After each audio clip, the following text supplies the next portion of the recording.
Fils et du Saint-Esprit. Amen. Mes très chers frères et sœurs, nous célébrons aujourd'hui Notre-Dame du Perpétuel Secours, sans doute une des icônes les plus connues de la Vierge Marie, car elle a cet avantage qui, pour moi, est quelque chose d'exceptionnel, c'est qu'elle fait ce lien, ce pont entre l'Orient et l'Occident. En effet, c'est vrai que depuis 40 ans, la mode des icônes a gagné l'Occident, et notre Église en est la preuve, mais l'icône du Perpétuel Secours se diffuse dans tout l'Occident chrétien depuis plus de 200 ans. Presque 200 ans. Elle est arrivée pourtant il y a bien plus longtemps.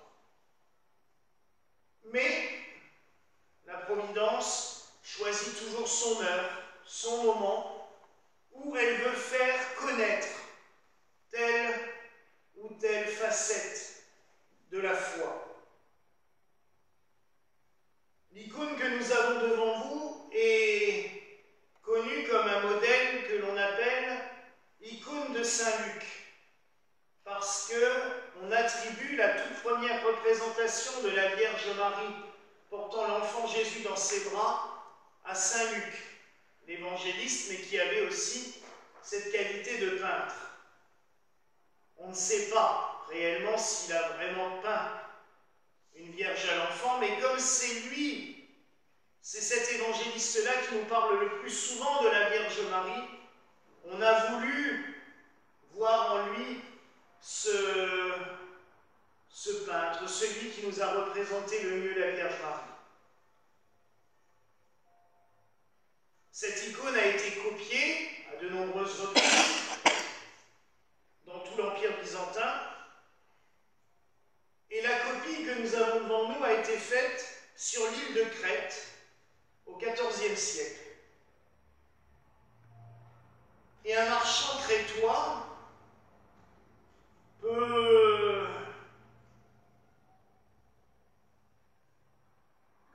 peu scrupuleux, on va dire, un jour l'a embarqué avec lui.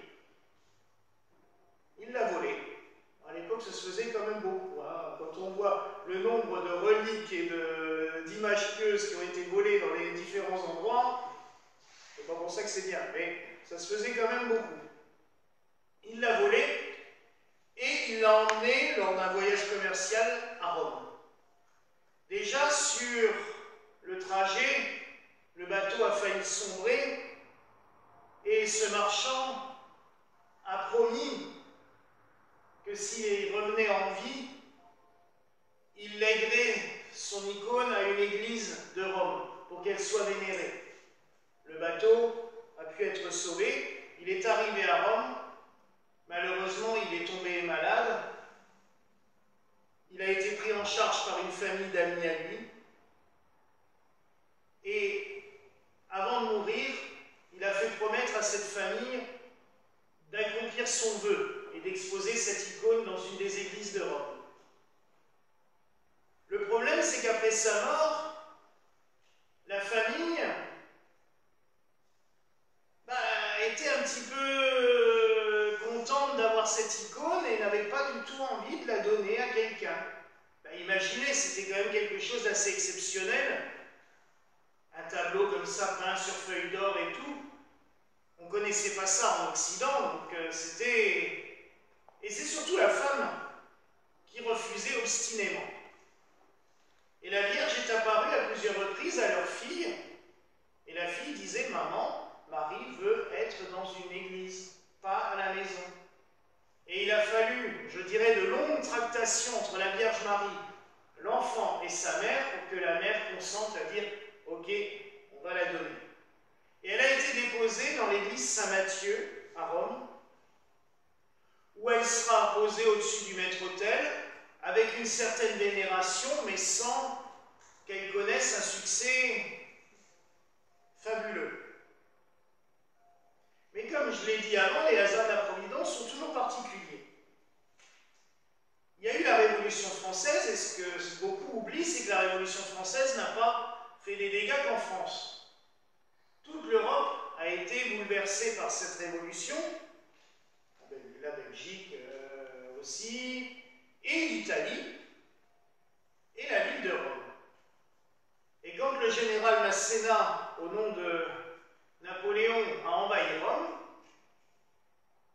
il a décrété qu'on allait raser 30 églises, en représailles parce que les Romains s'étaient opposés à l'arrivée des troupes napoléoniennes. Et dans ces 30 églises, il y avait l'église Saint-Matthieu. Heureusement, un des pères augustins qui était présent a caché l'icône dans un plafond du monastère où ils étaient. L'église n'a pas été reconstruite, les pères augustins se sont dispersés, et c'est bien plus tard, en 1866, que les pères rédemptoristes de la congrégation du Très Saint Rédempteur, fondée par Alphonse de Liguori à Naples, ont demandé au pape de pouvoir installer leur siège, leur centre, à Rome. Et le pape leur a donné l'ancien couvent des pères augustins et l'autorisation de reconstruire une église à l'endroit de l'ancienne église Saint-Matthieu, et cette église s'appellera Saint-Alphonse, leur fondateur. Et parmi les pères rédemptoristes qui s'installent là, il y avait un frère qui avait été enfant de cœur, étant petit, enfant de cœur d'un ancien père Augustin. Et ce père Augustin lui avait raconté qu'il avait caché à une époque une icône pour la préserver de la destruction, et il lui avait raconté l'histoire. Donc quand il s'est retrouvé dans l'ancien monastère des pères Augustins, il en a parlé à son supérieur et ils sont partis à la recherche de l'icône qu'ils ont retrouvée en effet dans un plafond. Ils ont demandé l'autorisation au pape de la mettre en valeur et le pape leur a dit « Allez-y, mettez-la dans votre église, faites-la vénérer ». Et le 27 avril 1866, on a organisé une grande procession dans les rues de Rome avec l'icône. Et à ce moment-là, la Vierge a décidé qu'il était temps de se faire connaître. Elle a commencé à faire des miracles immédiats. Une mère qui avait son enfant polyhandicapé dans les bras a hurlé devant l'icône « Marie, guéris mon fils ou alors prends-le près de toi, mais ne le laisse pas dans cet état. » Et aussitôt, l'enfant s'est mis à marcher et à courir. Un peu plus loin, une autre petite fille est guérie instantanément. Vous imaginez l'effet boule de neige. Donc, l'icône a été très vénérée. Par la suite, les pères rédemptoristes ont été très connus pour faire des missions paroissiales un peu partout dans le monde. Alors, c'était pas mal ce qu'ils faisaient. Ils allaient toutes les semaines dans une autre paroisse, à 5 ou 6 prêtres et religieux. Ils visitaient toutes les familles de la paroisse. Il y avait des offices tous les soirs avec prédication, des processions, des chemins de croix. Et à la fin de la mission, le dernier jour, le dimanche, on célébrait une messe solennelle, puis on partait en procession, on inaugurait un calvaire. Il y en a encore, même sur l'Ingolsheim, un peu plus loin, là, sur la route de Grafenstaden, vous avez encore un calvaire de mission qui est là. Et les pères rédemptoristes offraient à chaque paroisse, durant la mission, une copie de la Vierge du Perpétuel Secours, ce qui fait qu'on a commencé à la voir vénérée un peu partout. Parce qu'à l'époque, quand on recevait un cadeau, on l'exposait dans l'église.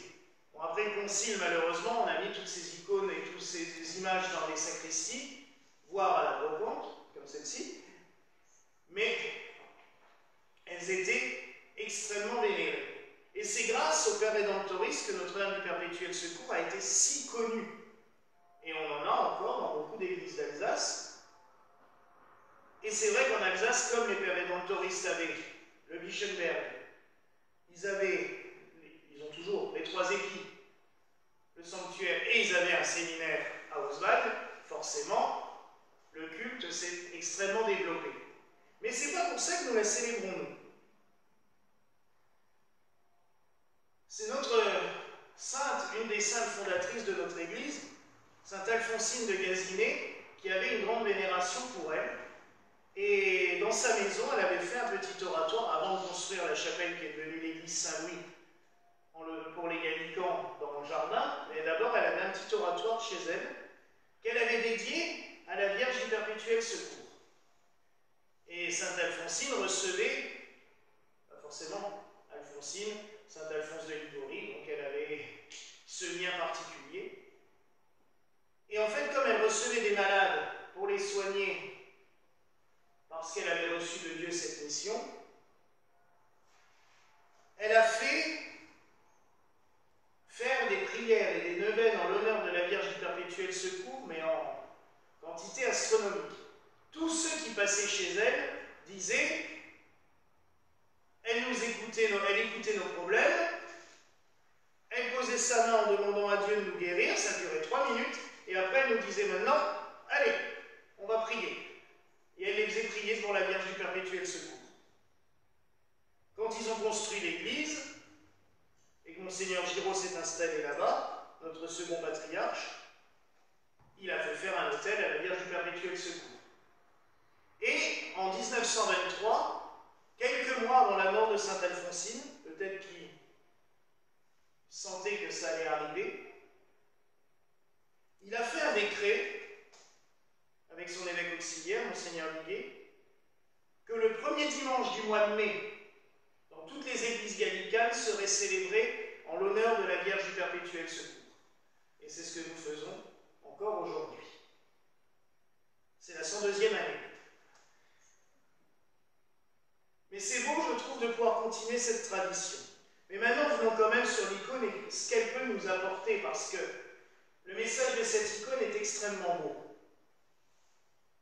Vous voyez, Marie porte son fils, mais Jésus a un air extrêmement inquiet. Il a la tête tournée sur la gauche, où on voit, dans le coin, un archange lui présenter la croix. De l'autre côté, un autre archange est en train de lui présenter la lance et l'éponge de la passion. On annonce à l'enfant Jésus ce qu'il va devoir vivre pour chacun d'entre nous. Il en est tellement perturbé qu'il en perd sa chaussure. Vous voyez, au bas de l'icône, il perd sa sandale. C'est un des symboles de la Vierge du Perpétuel Secours, si vous voulez la reconnaître parmi d'autres, c'est l'enfant qui perd sa sandale. Il est terrorisé. Mais on voit aussi qu'il a sa main dans la main de sa mère qui le protège. Elle le prend tendrement. Il s'agrippe à elle. Et ça, c'est ce pourquoi les fidèles, sans aucun doute, se sont tournés vers elle. Parce qu'on s'agrippe dans la main de Marie. On sait que quoi qu'il arrive, elle sera là. D'un autre côté, l'icône nous parle aussi de la résurrection. Parce que les symboles qui sont montrés sont quand même portés avec révérence. Les anges ont un voile pour tenir la croix, pour tenir les instruments de la passion, comme des saintes reliques, déjà des instruments de victoire. Et c'est sur fond d'or. Le fond d'or symbolise dans les icônes non seulement la lumière de la résurrection, mais en même temps la sainte présence de Dieu. Cette icône nous révèle tout le mystère de la rédemption, puisque nous avons la passion, nous avons l'incarnation, Marie qui donne au monde l'enfant Jésus pour chacun d'entre nous, environné dans la sainte présence de Dieu. C'est tout le mystère de l'incarnation et de la rédemption qui nous est révélé. Et pourquoi nous pouvons nous tourner vers elle? Non seulement par les témoignages des centaines et des centaines de milliers de miracles qui ont eu lieu devant cette icône au cours des siècles, mais aussi parce que comme Jésus se réfugie dans les bras de sa maman, il lui agrippe la main. Marie est notre mère à chacun et à chacune d'entre nous. C'est pas moi qui l'invente, c'est lui qui nous l'a dit. Quand il se tourne vers Jean et qu'il lui dit « Voici ta mère », et qu'elle dit à Marie « Voici ton fils », c'est toutes et tous qu'elle nous prend comme enfants. Et elle devient notre mère à chacun et à chacune d'entre nous. nous tourner vers elle. Nous aussi, nous pouvons nous agripper à sa main en lui disant « Marie, j'ai besoin de toi ». Elle est la Vierge du perpétuel secours. Et c'est sur ça que j'aimerais terminer. Perpétuel. Vous savez, quand on a de l'aide, souvent il y a toujours cette épée de Damoclès au-dessus de nous qui nous dit « Mais est-ce que cette aide, elle va durer ?» Prenez un exemple, un pauvre. Il a quelqu'un d'aisé qui passe régulièrement devant lui et il se dit « Je vais aider cet homme ». Donc, tous les jours, il lui fait porter un repas chaud à midi. Mais cette aide, elle est tributaire aussi de la bonne volonté de celui qui la donne et de la durée de sa vie. Si cet homme meurt, l'aide ne continuera peut-être plus pour ce pauvre. Avec Marie, il n'y a pas ce souci-là. Elle nous aide perpétuellement. Nous savons que l'aide que nous lui demandons et qu'elle nous octroie, ce n'est pas fugace. Ce n'est pas tributaire des aléas de la vie. Ce n'est pas tributaire de l'humeur de quelqu'un. C'est Marie qui nous donne l'aide qu'elle reçoit elle-même de Dieu. Puisque Marie ne fait rien par elle-même. Et ça, il faut le rappeler régulièrement. Marie est la dispensatrice, la médiatrice des grâces que Dieu lui confie et qu'elle nous donne à chacun. Alors oui, nous savons que cette aide, elle est perpétuelle. Souvent, le terme perpétuité n'est pas très bon. Franchement, on le sait, la prison à perpétuité, c'est pas sympa. Ou même quand on dit à quelqu'un en rigolant « Oh là là, t'en as pris pour perpète », c'est généralement pas cool. Et bien là, non. Avec elle, on sait que son secours, il est perpétuel. Il est permanent. Jamais elle ne nous l'enlèvera parce qu'elle est notre mère à chacun et à chacune. Elle vient. Elle nous prend par la main. On peut s'agripper à elle. Dans toutes les épreuves de la vie, on peut prendre sa main et savoir que nous passerons les épreuves, les étapes. Oui, le Christ a dû passer l'épreuve de la passion. Sa mère était près de lui, sur le chemin du calvaire, au pied de la croix. Elle était près de lui au tombeau. Elle l'a accompagné. Mais elle a bénéficié de la gloire de sa résurrection. Ce que je disais cette semaine, c'est dommage que les évangélistes ne nous aient pas raconté la joie de Marie quand elle a vu son fils vivant, ressuscité. J'aurais bien aimé qu'ils nous le racontent, de savoir comment elle a réagi à ce moment-là. On imagine que ça devait être des cris et des hurlements de joie. Mais dans nos peines, Marie est là aussi, en permanence, et elle nous prend par la main. Donc n'ayons pas peur de nous approcher d'elle et de la solliciter. Souvent, nous ne savons pas demander. Demandons à Marie, pour nous-mêmes et pour les autres. Sainte Alphonsine, elle priait Notre-Dame du Perpétuel Secours pour tous ceux et toutes celles qui venaient la voir. Elle lui disait, exauce-les. Écoute leurs prières. Et aujourd'hui, nous prions pour nous-mêmes, mais aussi pour tous ceux et toutes celles qui ont besoin de nos prières.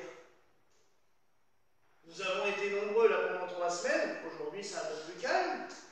Mais ça ne nous empêche pas de prier pour tous ceux qui ont besoin de nos prières. Au contraire, portons tous ceux et toutes celles qui ont besoin de la Vierge Marie.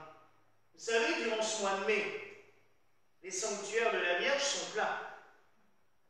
Les gens vont prier partout. Demandons aussi aujourd'hui que la Vierge Marie puisse exaucer les prières de tous ceux et toutes celles qui sont un peu partout en train de l'invoquer, de la supplier. Que le Seigneur exauce leurs prières par les mains de Marie. Et enfin, confions-nous, chacun et chacune, à la Vierge Marie. Tout à l'heure, nous nous consacrerons à elle, puisque durant tout ce mois, tous les dimanches, nous ferons une consécration à la Vierge. Nous nous consacrerons à elle.